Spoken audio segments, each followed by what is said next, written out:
Miss world విజేతకు prize money ఎంతో తెలుసా? ఈ వీడియో చివరి వరకు చూసి లైక్ చేసి షేర్ చేయండి.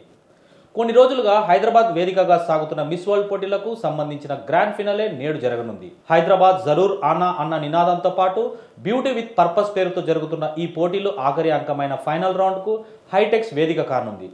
ఈ రోజు సాయంత్రం 5:30 ఫైనల్కు సంబంధించిన తుది ఘట్టం మొదలవుతుంది.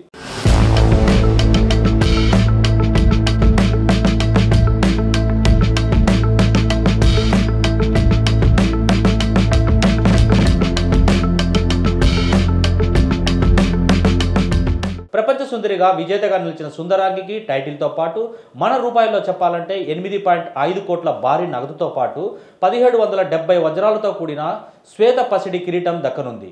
అంతేకాదు విజేతకు మిస్ వరల్డ్ బ్రాండ్ అంబాసిడర్ హోదాలో ఏడాది పాటు ప్రపంచమంతా ఉచితంగా పర్యటించే వీలుంటుంది. అంతేకాదు అంతర్జాతీయ స్థాయిలో వాణిజ్య ప్రకటనలు, సినిమాల్లో ఛాన్సులతో పాటు పలు నజరానాలు సొంతమవుతాయి. మొత్తం 108 దేశాలకు చెందిన మిస్లు పోటీ పడగా గ్రాండ్ ఫినాలేకు 40 మంది నిలిచారు. అందులో 4 విభాగాల్లో నిర్వహించిన పలు పోటీలకు సంబంధించిన ఒక్కో విభాగం నుంచి 4 చొప్పున 16 మంది విజేతల పేర్లు ఇప్పటికే ప్రకటించారు. తుది పోటీల్లో ఒక్కో విభాగం నుంచి 10 మంది చొప్పున మొత్తం 40 మంది ఫైనల్కు చేరారు. ఇప్పటికే ప్రకటించిన 16 మంది కాకుండా మిగిలిన 24 మంది వివరాలని శనివారం పోటీలు ప్రారంభం కావడానికి ముందు ప్రకటిస్తారు.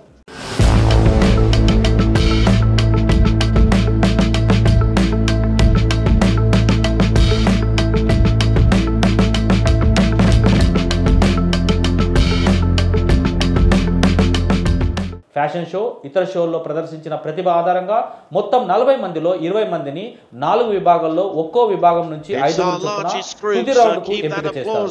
వీరిలో నుంచి 4 విభాగాల నుంచి 2 చొప్పున కుదించి మళ్ళీ టాప్ 8 కంటెస్టెంట్లను ఫైనల్ రౌండ్కు ఎంపిక చేస్తారు. ఈ సందర్భంగా జ్యూరీ సభ్యులు అడిగిన ప్రశ్నలకు పోటీదారులు ఇచ్చే సమాధానాల ఆధారంగా 4 విభాగాల నుంచి ఒక్కొక్కరిని ఎంపిక చేస్తారు. అంటే మిస్ వరల్డ్ కిరీటాన్ని అందుకునేది ఈ 4 ఒక్కరన్నమాట.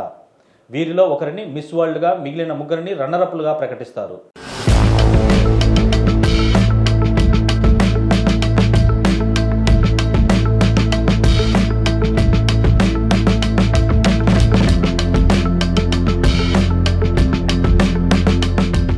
గత ఏడాది మిస్ వరల్డ్ విజేతగా చెక్ రిపబ్లిక్ సుందరి క్రిస్టినా తాజా ప్రపంచ సుందరికి కిరీటాన్ని పెట్టడంతో ఈ కార్యక్రమం ముగుస్తుంది. ఈ మిస్ వరల్డ్ పోటీలను ఈ నెల 10న గచ్చిబౌలిలో ప్రారంభించారు. ఈ వేడుకల్ని 120 దేశాల్లో ప్రత్యక్ష ప్రసారం చేశారు. ఈ రోజు జరిగే గ్రాండ్ ఫినాలే పోటీలు 150 దేశాలకు పైగా ప్రత్యక్ష ప్రసారం చేయనున్నారు.